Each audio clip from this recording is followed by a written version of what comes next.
जी, hello दोस्तों, मैं हूँ कमर शीमा, उम्मीद है आप लोग ठीक होंगे। दोस्तों 2 बड़ी इम्पोर्टेंट बातें करनी हैं। एक तो ये कि वो जहाज़, वो एयरक्राफ्ट जो इंडिया ने मालदीव्स को डोनेट किए, आज मालदीव्स वो उड़ा भी नहीं सक रहा। ये मालदीव्स के मिनिस्टर कह रहे हैं, मैं नहीं कह रहा। एंड देन सेकंड इम्पोर्टेंट चीज़ ये है कि जो इंडिया के शिपिंग मिनिस्टर हैं, in the middle of the elections, he is going to Iran to sign a long term lease of Chabahar port के ऊपर लंबी-चौड़ी बातें हो रही हैं। अब वो जो की कॉन्ट्रैक्ट हैं चाबहार ऑपरेट की ऑपरेशंस के हवाले पे, वो आज साइन हो रहे हैं। सो इंडिया ईरान उतने ही करीब हैं, जितना शायद पाकिस्तान सोच भी नहीं सकता। और पाकिस्तान ये समझता रहा है कि हम ईरान के साथ शायद ताल्लुकात को मेंड करेंगे। कोशिश तो पाकिस्तान ने की है, ईरान ने की है, लेकिन ये दोनों बातें बड़ी इम्पोर्टेंट हैं, इस पे बड़ा बात गपशप मारते हैं। देखें, प्रेज़िडेंट मोदी जो हैं, उन्होंने जो महसूस किया था कि हम एक टफ टाइम देंगे इंडिया को, लेकिन वो क्या कहते हैं, एक वो मुहावरा है आई थिंक कि बिल्ली जो है वो क्या शेर की खाला होती है, कुछ इस तरह का कि वो तो चढ़ना नहीं सिखाती दरख्त के ऊपर। So India has done a lot for Maldives, they may be doing a lot और अभी पता चला है कि मालदीव्स की जो मिलिट्री है, they are not capable enough and their pilots are not capable enough. जो 3 एयरक्राफ्ट जो इंडिया ने डोनेट किए ये मालदीव्स के डिफेंस मिनिस्टर गसन मोमून जो है उन्होंने ये कहा है। मतलब अब ये देखें कि जो तकरीबन 76 जो इंडिया के डिफेंस के लोग थे, वो मालदीव्स छोड़ के चले गए। ये बहुत बड़ी कमज़ोरी है कि आपको अगर एक मुल्क ने इंफ्रास्ट्रक्चर दिया, आपको चीज़ें दी and then you are not capable enough कि आप उनको चला ही सकें, आप उनसे कुछ हासिल कर सकें। ठीक है? मतलब कितनी अजीब-सी बात है, मुझे तो इस बात की समझ नहीं आई, हाउ कम ये इतनी जल्दी क्या थी मालदीव्स के प्रेज़िडेंट मौज़ू को कि वो इंडियन सोल्जर्स को कह रहे हैं कि मुल्क छोड़ के चले जाओ। क्या ये चाइना का प्रेशर था? क्या इंडिया को टफ टाइम देना इसका मकसद था कि आपकी तो लेबर फ़ोर्स भी अभी तैयार नहीं है कि वो कोई जहाज़ वो कोई F-16 या कोई वो नहीं है कोई बहुत बड़े कोई जहाज़ नहीं है, छोटे जहाज़ हैं, छोटे से मतलब थोड़े से 2-4 लोगों के बैठने वाले हैं। लेकिन क्वेश्चन ये है कि अब ये जो मालदीवियन जो सोल्जर्स हैं, वो मालदीव की जो नेशनल डिफेंस फ़ोर्स है, वो अगर 3 एयरक्राफ्ट भी ऑपरेट नहीं कर सकती, तो why don't they invite Chinese? ठीक है जी। अब होता हो सकता ये है कि इंडियंस ने क्या किया हो कि इंडियंस को पता हो कि मालदीव्स की जो लीडरशिप है वो हमारे साथ थोड़ी-सी स्लो चल रही है, उस तरह कोऑपरेट नहीं कर रही, तो उन्होंने भी अपने ट्रेनिंग प्रोसेसेस स्लो कर दिए हों कि एट लीस्ट कि हमारे लोगों को कल को ट्रेनिंग देने के लिए ये जो इंडियन हैं वो शायद उनको रखा जाए। मतलब ये है कि हो सकता है कि इंडिया ये कहता हो कि अपना जो ट्रेनिंग प्रोसेस है स्लो करें। स्लो करने से ये होता है कि हम उनका अगर अगर कुछ ऐसा मालदीव्स की गवर्नमेंट फैसला करना चाहती है, तो वो इस सिचुएशन को देखते हुए कि हमारे लोग तो कैपेबल भी नहीं है तो वो कर लें। लेकिन देन ये कोई बहुत बड़ी बात नहीं है, वो कहीं और भी जाके ट्रेनिंग ले सकते हैं, वो बहुत सारे लोगों को बाहर से भी मँगवा सकते हैं। लेकिन क्वेश्चन ये है कि अगर वो जहाज़ डोनेट इंडिया ने किए हैं, तो ट्रेनिंग भी इंडिया से आनी चाहिए। अब ये जो चीज़ है ये एक इम्पोर्टेंट इसको मतलब आप समझ लें कि मतलब ऐसा क्या था कि प्रेज़िडेंट मौजूद जो हैं who is globally being labelled as a pro China leader one thing and he is a part of that Asian swing states like Maldives, like Myanmar, like Nepal को भी स्विंग स्टेट कहा जा रहा है that it can move towards China. ये इस वक़्त जो ग्लोबल लिटरेचर लिखा जा रहा है, आप अगर उसमें देखें तो you will find these things कि ये चीज़ें वहाँ पे मौजूद हैं। जिसे वो कहते हैं ना कि अच्छा अब मज़े की बात ये है कि नेपाल की गवर्नमेंट ये कह रही है that we will not remove the doctors क्योंकि डॉक्टर भी रिमूव कर दिए तो फिर करना क्या है? मतलब ये एक जो लीडरशिप होती है, ये देखिए इंडिया ने बड़े इंडिया मुल्क देखता है, प्लान करता है एंड देन अपनी वो जिसे कहते हैं ना अपने आप को पिच करता है। उनको डॉक्टर चाहिए थे, उनको छोटे-छोटे एयरक्राफ्ट चाहिए थे, उनको पायलट्स चाहिए थे, तो वो इंडिया ने इन्ग्रेस बेसिकली सिस्टम के अंदर रख ली हुई थी। ठीक है ना जनाब? सो ये चीज़ें जो हैं वो हमें नज़र आ रही हैं। ये तो बहुत बड़ा एक क्राइसिस सिचुएशन बन सकती है, अगर ऑपोज़िशन तगड़ी हो। और जो इंडियन फ़ौजी हैं, वो कहा जा रहा है कि वो आए ट्रेनिंग के लिए, तो बहुत सारे हेलीकॉप्टर की ट्रेनिंग के लिए, जहाज़ों की ट्रेनिंग के लिए। और उस वक़्त जो फ़ॉर्मर प्रेज़िडेंट थे वहाँ पे नशीद एंड अब्दुल्ला यमीन, उनके दौर में भी ये लोग मौजूद थे और यही प्लान था। अब ये जो अभी जो फ़ॉरेन मिनिस्टर ज़मीर वहाँ गए हुए थे इंडिया के अंदर, आपको पता है ना कि डॉक्टर जयशंकर ने उनको बड़ा स्नब किया और उनको इसीलिए स्नब किया था, उन्होंने कहा, "भैन तुसी मेरी गल सुन लो, मतलब we have our own sensitivities, you have your own sensitivity. अगर आपने हमें हमारी चीज़ों का ख़्याल ना रखा, रेसिप्रोकल है सेंसिटिविटी है, मतलब ये सिर्फ़ ये नहीं कि मालदीव्स को ज़्यादा सेंसिटिविटी चढ़ी हुई है, हमारे भी कोई सेंसिटिव मामलात हैं, हमारी भी रिस्पेक्ट की जाए।" This is what basically doctor Jaishankar ने उनको बताया और उन्होंने कहा, "हम बड़ा पैसे-पूसे आपके ऊपर लगा रहे हैं। सो डोंट टर्म इट और don't call it as if कि जी आपको ही सारा वो जो है ना पता है और आप ही सारी चीज़ें जानते हैं।" बहरहाल ये एक समझ लें कि ये एक सेटबैक है फॉर मालदीव्स के लिए और उनकी लीडरशिप के लिए। अ, ये चीज़ें जिसे वो कहते हैं ना, एक एक चीज़ बताती हैं कि किस तरह इंडिया ने अपने फुटप्रिंट्स छोड़े हैं एंड इस तरह के डिसीजन से फ़ायदा इंडिया को ही अगेन हो रहा है। वो कैसे फ़ायदा हो रहा है? भई उनको फ़ायदा इस तरह हो रहा है कि उनकी सॉफ्ट पावर मौजूद है, लेकिन उनको एक्सपेल किया गया। सॉफ्ट पावर तो वहीं रही, जहाज़ तो वहीं खड़े हुए हैं, डॉक्टरों को तो नहीं निकाल सकते। अब जो मेडिकल इक्विपमेंट चीज़ें, हो सकता है उन्होंने कोई टोटल 10, 20, 30 मिलियन डॉलर की इन्वेस्टमेंट कर दी हो। अब हमारा क्या है, हम तो यार 20 मिलियन डॉलर भी नहीं ना उस किसी मुल्क को दे सकते। हम तो 20 मिलियन डॉलर भी नहीं किसी मुल्क को दे सकते, ठीक है? अच्छा, अगर पैसा लगाया ही लगाया है, तो हमने लगा दिया अफ़गानिस्तान में। मुझे किसी ने बताया, उसने कहा जी 1 अरब डॉलर पाकिस्तान 2004 से लेके अभी तक 1 अरब डॉलर जो है वो अफ़गानिस्तान को दे चुका हुआ है। एंड देन लुक, आपको रिस्पॉन्स क्या है? रिस्पॉन्स ये है कि वो कह रहे हैं कि हमने टीटीपी को देने हैं। हमने टीटीपी के जो दहशतगर्द हैं, तहरीक-ए-तालिबान पाकिस्तान जो है उसके सारे दहशतगर्दों को होस्ट करेंगे और वो यहीं पे रहेंगे। This is what we do. India जहाँ पे इन्वेस्टमेंट कर रहा है वो that is investment purely in soft power की शक्ल में है। हमारी जो इन्वेस्टमेंट है वो सॉफ्ट पावर में है, बट हमारे जो रिटर्न है वो प्योरली सिक्योरिटी मैटर्स के हवाले से हैं। सो ये चीज़ें जो हैं वो हमें थोड़ी-सी देखने की ज़रूरत है कि इंडिया कैसे अपना कर रहा है। और मज़े की बात ये है कि अमेरिका के जो एक सीनियर डिप्लोमेट है डोनाल्ड लू, जो कि पाकिस्तान के भी मामलात को देखते हैं। वो I think he is in Chennai right now in India, then he will be travelling to Sri Lanka and Bangladesh, लेकिन वो पाकिस्तान नहीं आ सकता।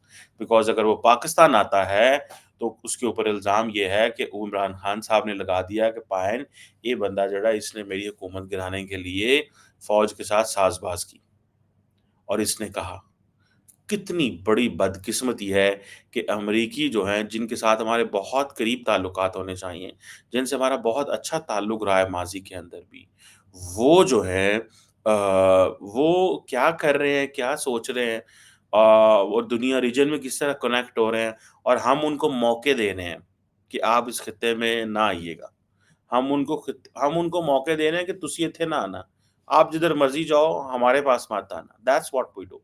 हमने इस तरह अपने ताल्लुकात को ख़राब किया है दुनिया के साथ, पर्टिकुलरली अमेरिका के साथ, बर्तानिया के साथ। देखिए, ये जो मुल्क है ना, यूरोप, बर्तानिया, अमेरिका, ये क्यों मैं चाहता हूँ ये हमारे इम्पोर्टेंट है। हमें अपनी मर्ज़ी के फ़ैसले करने चाहिए। हमें ईरान से गैस चाहिए, इसमें कोई शक नहीं है। हमें ईरान से बिजली भी चाहिए, कोई शक नहीं। क्यों? हमें सस्ती चाहिए यार हमारे लोगों के लिए। This is for the people of Pakistan. उसके लिए अमेरिका से बात करें। अगर इंडिया इतने बेनिफिट ले सकता है, तो हम क्यों नहीं ले सकते? अभी देखिए ना, कि जो ईरान जो है उसकी जो लीडरशिप है, ठीक है? अब वो क्यों बुला रहे हैं कि इंडियन मिनिस्टर साहब पहुँचे? ठीक है जी। पहली बात तो ये है, आपको पता है ईरानी क्या कहते हैं? ईरानी कहते हैं कि हम भारत के तब से नेबर हैं डिवीज़न से पहले।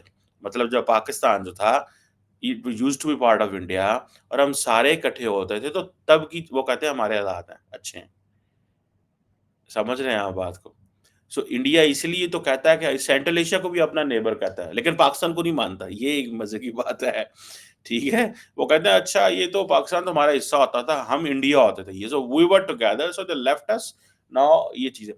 सो ईरानी अगर आप ईरानी लीडरशिप को सुने तो वो इंडिया के बारे में ये कहते हैं ये चीज़ें।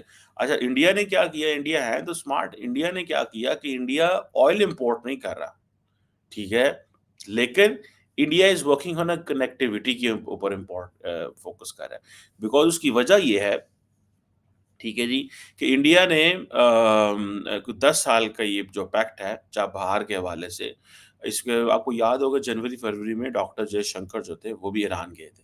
उस वक़्त जो प्राइमरी रीज़न थी that was Houthis attack in the Red Sea and the Indian supply chain, Indian shipping routes जो थे that were getting uh, affected by this. So the Indian foreign minister, you know, याद रखें India को ये मौज है जो America को नहीं है। क्या कि अगर इंडियन शिपिंग लेन्स मुतासर होती है, ये चाइना को भी है मौज बाय द वे, तो then Americans can not call the Iranian foreign minister और द इरानियन प्रेसिडेंट।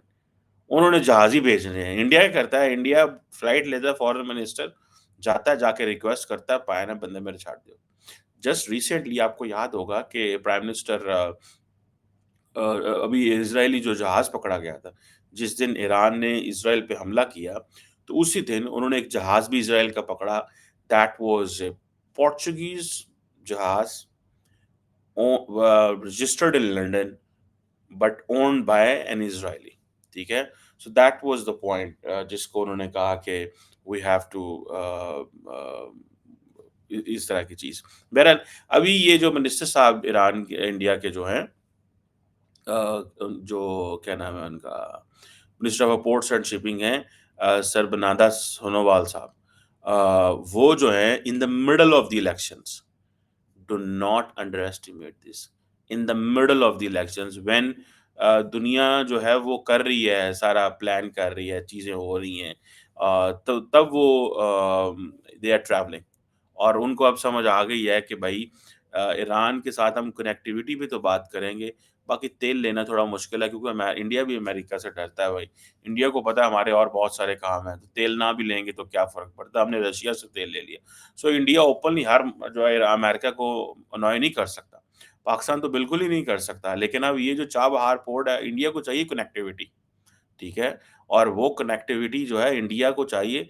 इंडिया मेरा ख़्याल है जिस पे काम कर रहा है ना इस वक़्त, वो बहुत सारे लोगों को शायद ना पता हो। जो प्राइम मिनिस्टर मोदी का विज़न है ना India middle east Europe corridor and international north south transport corridor, these 2 things very important. So Chabahar Port's activation is required when India has to import everything from Russia to Iran, to India and in Iran and Afghanistan and all that and Central Asia. अच्छा, लेकिन India middle east Europe corridor में देखिए India अभी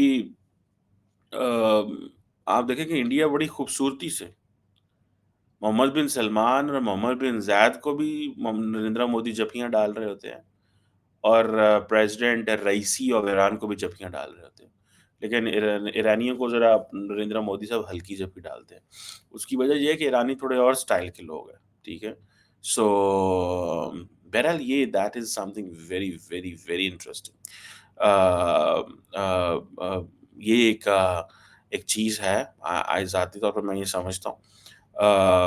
अब देखते हैं इसमें से क्या निकलता है, कैसे होता है। डॉक्टर जयशंकर तो नहीं गए, minister for ports and shipping गए, हर जगह तो जयशंकर ने नहीं ना जाना होता। जिसे वो कहेंगे ना अब देखिए कि ये चीज़ें जो हैं they are very much important and significant for us. हमारे लिए बड़ी इम्पोर्टेंट है कि अगर चाबहार पोर्ट ज़्यादा एक्टिव होती है, तो उसके भी पाकिस्तान के लिए मसले-मसाइल हो सकते हैं। उसकी वजह गवादर है। आपको पता है कि पाकिस्तान की जो एस्टेब्लिशमेंट एंड बाकी जो स्टेक होल्डर हैं, वो ये समझते हैं कि हमारे लोग जो हैं या खित्ते के अंदर कुछ ऐसी ताकतें हैं, जो चाहती हैं कि ग्वादर पोर्ट एक्टिव ना हो। लेकिन मैं ज़ाती तौर पे एज़ स्टूडेंट ऑफ पॉलिटिक्स मैं इस चीज़ को बिल्कुल मानने को तैयार नहीं हूँ कि इंडिया पे इल्ज़ाम लगाएँ, ईरान पे लगाएँ, सऊदी अरब पे लगाएँ, फलाने पे लगाएँ, टमकाने पे लगाएँ, इस इधर लगाएँ, उधर लगाएँ। भाई क्वेश्चन ये है put your house in order, do not blame others. ठीक है? जब India was not able to put in house in order, you can't India couldn't claim anyone else कि जी मुझे इसने खराब किया। इंडियन लीडरशिप भी ऐसे करती थी, ठीक है? ये होती है, ये डेवलपिंग वर्ल्ड के मसले हैं ये सारे, सिर्फ हमारे नहीं, ये सारे मसले हैं। लेकिन पाकिस्तानियों को चाहिए, they need to look at it very carefully, कि इसका मतलब ये नहीं है कि अब आप इंडिया पे इल्ज़ाम लगाना शुरू कर दें। इंडिया कर रहा होगा, क्यों नहीं करेगा भाई वो? वो क्या उनको आपने क्या इंडिया को तंग नहीं किया? वो कहते हैं, ये इंडियन मौक़िफ़ ये है कि हमें कश्मीर में इतने साल इन्होंने मसरूफ़ रखा है। हमें समझ ही नहीं, जैसे अगले दिन नरेंद्र मोदी कह रहे थे मैंने वो पाकिस्तान वाले सोचने वाला स्विच बंद कर दिया। अगले दिन किसको इंटरव्यू दे रहे थे वो, क्या नाम है उसका, रिपब्लिक टीवी वाले, हमारे दोस्त, क्या नाम है उनका? अ, तो वो उनको इंटरव्यू दे रहे थे। मैं भी उनके शो में बड़ी दफ़ा आ चुका हूँ। सो बड़ा मज़ा आता था उनके शो में। अर्नब अर्नब गोस्वामी साहब, उनके शो में I have been there many dozens of time by the वे।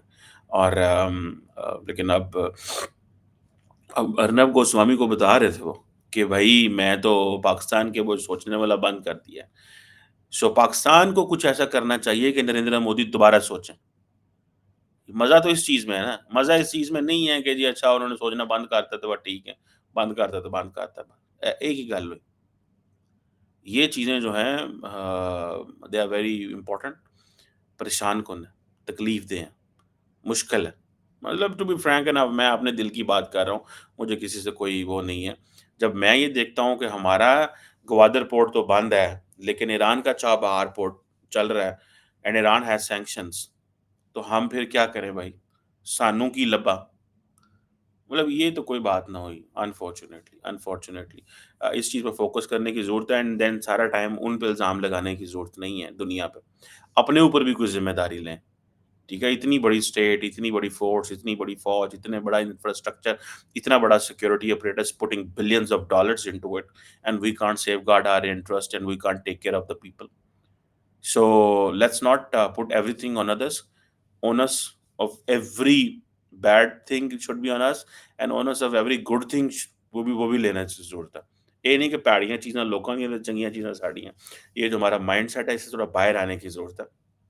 सो ये जो ईरान का जो जा रहे हैं, तो पाकिस्तान जितना ज़्यादा ईरान एंड इंडिया करीब होते हैं उतनी ज़्यादा पाकिस्तान में एंग्ज़ायटी होती है। हालाँकि इसको एंग्ज़ायटी नहीं होनी चाहिए, उसकी वजह ये है कि ईरान के ज़रिए ही हम इंडिया के करीब हो जाएँ। हम ईरान को क्यों नहीं इस्तेमाल कर सकते यार हम? अभी प्रेज़िडेंट रईसी आया हुआ था। I had the opportunity to meet president Raisi. They invited us for an informal discussion. बड़ा अच्छा लगा उनसे बात करके। ईरानी पाकिस्तान के बड़े ख़ैर-ख़ां हैं, उनसे खुल के बात करनी चाहिए और इंडिया के साथ बैठना चाहिए। ईरान को चाहिए कि वो पुश करे इंडिया को कि पाकिस्तान के साथ बैठे। लेकिन थोड़े ऑनरेबल तरीके से, एडा डेग-डेग के नहीं इंडिया के साथ बहना। उसकी वजह ये है कि देखिए हम चाहते हैं कि इंडिया के साथ काम हो, लेकिन अगर प्राइम मिनिस्टर मोदी थोड़ी टफ लाइन लेते हैं, तो देन थोड़ा-सा मेयर्ड तरीके से चीज़ें करनी होती हैं। Obviously he is a prime minister of India, he has his own interest, he is winning with वो लोगों के वोट लेके आ रहे हैं और जो लोग उनको वोट देते हैं, प्राइम मिनिस्टर बनाते हैं, तो वो अपना मैंडेट लोगों को देते हैं। अगर वो इलेक्शन के दौरान ये कह रहा है कि पाकिस्तान के बारे में मैंने सोचना बंद कर दिया है, जिस एंगल से सोचते थे, इसका मतलब ये है कि अब लोग मुझे किस तरह वोट देते हैं and people still vote him for that matter, तो देन इट इज फाइन। मतलब that's what the people want in India. So respect the choice of Indian people, but obviously at the end of the day he is a leader now, he is not a follower. वो उन इतने करोड़ों लोगों के अब follower नहीं बन सकते, वो लीडर भी हैं, which is in the best interest of India and for them they should do as well. Let's see, but Pakistan should talk to the Iranians on this कि fine, थोड़ा इंडियंस ਨੂੰ ਛੇੜੋ ਛਾੜੋ and have some connectivity together। ये ना हो कि सी pack ਅਸੀਂ ਇਕੱਲੇ ਲੈ ਕੇ बैठे रहिए। हमें चाइना किन मुल्कों के साथ कनेक्ट कर रहा है? इंडिया तो बहुत सारे मुल्कों को कनेक्ट कर रहा है। इंडिया मिडल ईस्ट, यूरोप में कनेक्ट कर रहा है। इंडिया जब international north south transport corridor की बात करता है, इंडिया तो ईरान से चलता है, अफ़गानिस्तान भी बीच में, ब्लैक सी भी बीच में, ऊपर से सेंट्रल एशिया तो भी 1-2 पा लेना, ठीक है? अभी तक तो ऐसे नहीं है, लेकिन they have this the thinking of this, they can do it. So let's see क्या होता है। मुझे याद है कि पाकिस्तान जब ओआईसी की एक समिट कर रहा था अफ़गानिस्तान के हवाले से, तब अभी अफ़गानिस्तान नया-नया आज़ाद हुआ था, हमें था हमारे इनसे अच्छे ताल्लुकात होंगे। तो आपको पता है कि जो उस वक़्त सेंट्रल एशिया के 5 के 6 जो फॉरेन मिनिस्टर्स थे वो इंडिया बैठे हुए थे, जबकि मुस्लिम वर्ल्ड के सारे फॉरेन मिनिस्टर पाकिस्तान में थे। So Central Asia plays very smart with India and they are very good with India. Let's see कैसे चीज़ें अनफोल्ड होती हैं।